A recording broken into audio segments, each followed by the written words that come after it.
ମୁଁ ଭାବି ନଥିଲି ସେଇ ଅଫିସ ଯାହା ପାଇଁ ଦିନେ ଆମେ ସ୍ୱପ୍ନ ଦେଖୁଥିଲୁ ଏଇ ଅଫିସରେ ସାଙ୍ଗ ହୋଇକି କାମ କରିବୁ, ଏକାଠି ରହିବୁ, କିନ୍ତୁ ସେଇ ଅଫିସ ଦିନେ ଆମକୁ ଅଲଗା କରିଦେବ ବୋଲି କେବେ ଭାବି ନଥିଲୁ। ଅଫିସରୁ ମୁଁ ବାହାରିଲି, ତା କଲ୍ ଆସିଲା। ସେ କହିଲା ଯେ ମୁଁ ୱେଟ୍ କରିଛି ଟିକେ ଦେଖା କରିବା ପାଇଁ, କିନ୍ତୁ ମୋ ଭିତରେ ମୁଁ ଗୋଟେ ପ୍ଲାନ୍ କଲି ଯେ ମୁଁ ତାକୁ ଗୋଟେ ସରପ୍ରାଇଜ ଦେବି ବୋଲି। ମୁଁ ତା ଅଫିସ ସାମ୍ନାରେ ଯାଇକି ମୁଁ ପହଞ୍ଚି ଗଲି ଆଉ ବସିଲି, ତାକୁ ୱେଟ୍ କଲି ସେ କେତେବେଳେ ଆସୁଛି।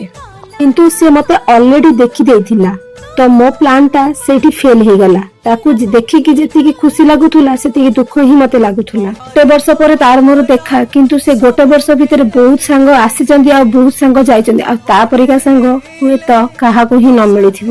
ଆମେ ତ ଭାବିକି ଆସିଥିଲୁ ସାଙ୍ଗ ହେଇକି କାମ କରିବୁ ବୋଲି, କିନ୍ତୁ ଆମକୁ ଅଫିସ ଅଲଗା କରିଦେବ ବୋଲି ଆମେ କେବେ ଭାବିନଥିଲୁ। ଆମେ ଦି ଜଣ ଗପି ଗପି ଚାଲିଲୁ। ଆମକୁ ଲାଗିଲା ଯେ ଗୋଟେ ମୁହୂର୍ତ୍ତ ଆମ ପାଇଁ ବହୁତ ମୂଲ୍ୟବାନ। ଦୁନିଆରେ ତ ହଜାର ସାଙ୍ଗ ଆସିବେ ଆଉ ହଜାର ସାଙ୍ଗ ଯିବେ, କିନ୍ତୁ ତମେ ଯୋଉ ବନେଇଥିବା ସାଙ୍ଗଟେ ଯେ ଏତେ ଦିନ ତମ ସହିତ ଟିକିକି ରହିବ ଆଉ ତମ ସହିତ ବଣ୍ଡିଙ୍ଗ ଏତେ ଭଲ ଭାବରେ ରହିବ, ସେଇଟା ସମ୍ଭବ ନୁହେଁ।